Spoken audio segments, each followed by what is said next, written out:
भक्ति भक्त भगवंत गुरु चतुर नाम बपु एक, इनके पद बंधन किए नासै विघ्न अनेक। बोलिए राजा रामचंद्र भगवान की जय, श्री सद्गुरुदेव भगवान की जय। हर रोज हम किसी न किसी भगवत चरित्र के विषय में सत्संग करते हैं। आज भी इसी क्रम में एक ऐसे चरित्र के विषय में हम चर्चा करेंगे जो इस पूरे ब्रह्मांड की उत्पत्ति, पालन और संहार में जिनकी महत्वपूर्ण भूमिका है। महत्वपूर्ण भूमिका कहें कि मेन प्रमुख भूमिका है। आज हम चर्चा करेंगे माता सीता जी को लेकर, श्री जी को लेकर, कि कैसे एक धोबी के कहने पर राम जी ने माता जानकी जी को अयोध्या जी से एक तरीके से बाहर कर दिया। और उस समय उस परिस्थिति में कि उस समय लवकुश माता जी के गर्भ में थे, उस परिस्थिति में भी माता जी इतने कष्ट में होने के बावजूद भी राम जी के वचनों का पूर्ण पालन किया।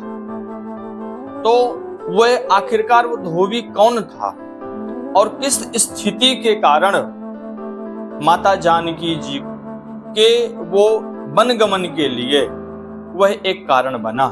तो आइए हम आज उस धोबी के ही विषय में जानते हैं कि पूर्व जन्म में ऐसा उसके साथ क्या हुआ था जो माता जानकी के दुख का कारण वह धोबी बना। तो माता जानकी जी मिथिलापुरी में सीरज ध्वज सिंह तात पर श्री जनक जी के यहाँ अवतरित हुई। जनक जी एक बार भूमि जोत रहे थे, उसी समय जानकी जी वहां प्रकट हो गईं। जैसे ही वो बड़ी हुई तो बड़ी होकर उद्यान में एक बाग में वह घूम रही थी, विहार कर रही थी सखियों के साथ में। तो माता जी ने देखा कि एक पहाड़ी में एक तरफ तोता बैठा है और दूसरी तरफ तोता की पत्नी सुख और सुकी दोनों बैठे हैं। बैठे हुए क्या चर्चा कर रहे हैं? भगवान रामचंद्र जी के विषय में चर्चा कर रहे हैं।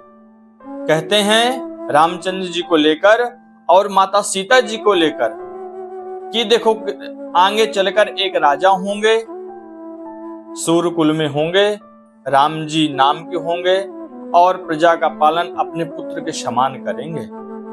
और माता जानकी उनके साथ खुशी खुशी, प्रसन्नता पूर्वक, आनंद पूर्वक उनके सभी कार्यों में सहभागिनी बनेंगी। इस प्रकार जब चर्चा कर रहे थे राम जी को लेकर के, तो जानकी जी को ये उत्सुकता हुई कि आखिरकार ये कौन है जो इतना ही जानते हैं। तब सखियों से कहा कि इनको पकड़ के लाओ। तब उन सखियों ने जाकर के सुकी को पकड़ के लाए। तो सुकी जब आ गई तो उसमें पीछे पीछे तोता भी आ गया।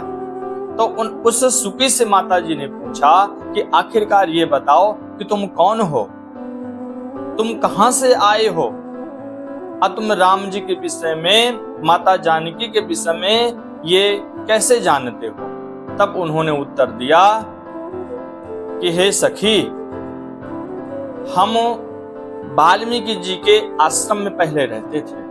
वाल्मीकि जी बड़े ही महान ऋषि हैं। उन्होंने श्रीमद् रामायण अपने हाथों से लिखी है और अपने शिष्यों को पढ़ाते हैं, प्रत्येक श्लोक का चिंतन करते हैं रोज। तो हम उन्हीं को सुनते सुनते ये सब जान पाए हैं कि आगे चलकर राम जी के जीवन में और सीता जी के जीवन में आगे क्या घटना घटेगी, कैसे प्रसन्नता पूर्वक रहेंगे। हम वहां से आए हैं। तब जानकी जी के अंदर और उत्सुकता बढ़ी। उन्होंने कहा राम जी के विषय में बताओ। तब वह सुकी जान गई कि लगता है यही जानकी जी हैं। तब उनको मन से प्रणाम किया और राम जी के छवि के बारे में वर्णन करने लगी। राम जी के अवतरण कैसे होगा, कहाँ होगा, ये सब वर्णन करने लगे। कि दशरथ जी के यहाँ राम जी आएंगे 4 भाइयों के रूप में। वही भगवान नारायण 4 रूप में विभक्त होंगे, 4 रूपों में आएंगे, वहीं पर अनेकानेक लीला करेंगे।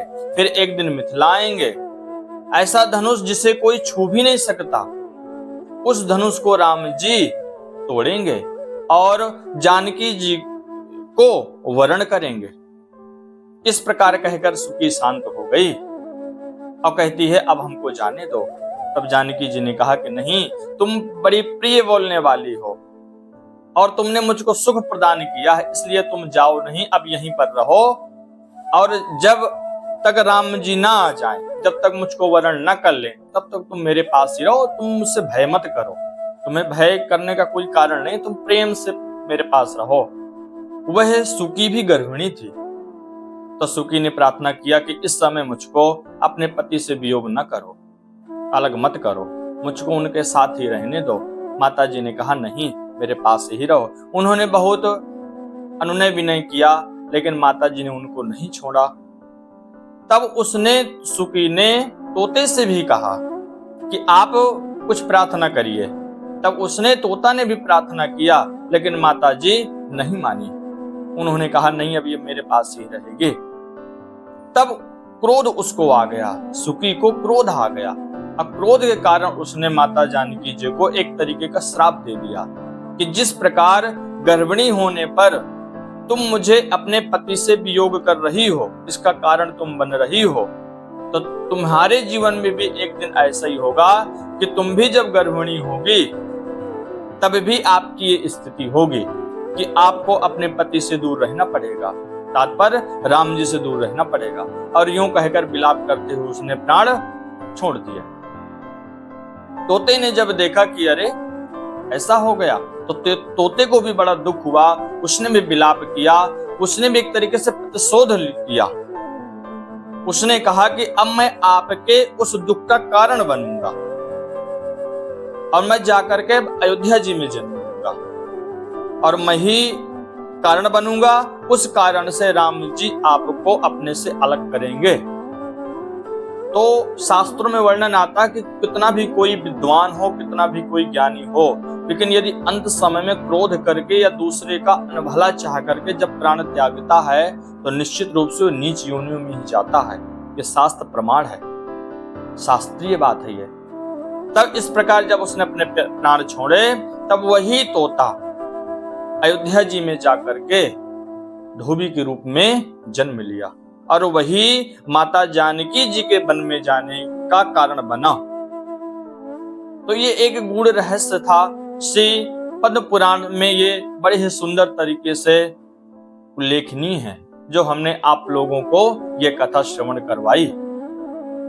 तो ये रहस्य होते हैं, तो जीवन में भी कोशिश करना चाहिए कि हम किसी के कारण ऐसे न बने। देखिए, माता जानकी जी साक्षात जगत जननी है, उनको ये सब चीजें नहीं व्यापती, लेकिन सिर्फ लीला के हेतु ठाकुर जी, माता जी किसी न किसी को माध्यम बना करके उस लीला को आगे बढ़ाते हैं। तो ये सिर्फ एक लीला का अंग है, इसमें यह ना देखा जाए कि माता जी को श्राप। ऐसे तो ठाकुर जी को भी नाना प्रकार से श्राप दे देते हैं। गंधारी जी ने जैसे श्राप दिया था कृष्णावतार में ठाकुर जी को, ठाकुर जी भी सास धारण करते हैं। क्यों धारण करते हैं? क्योंकि उनको लीला आगे बढ़ानी है, लीला करना है उनको, हम लोगों को सुख प्रदान करना है, आनंद प्रदान करना हम लोगों को। इसलिए ठाकुर जी हम लोगों पर कृपा करने के लिए नाना प्रकार से लीलाएं रचते हैं, ताकि हम भक्त उनको श्रवण करके या श्रवण करा करके हम लोग आनंद का अनुभव करें और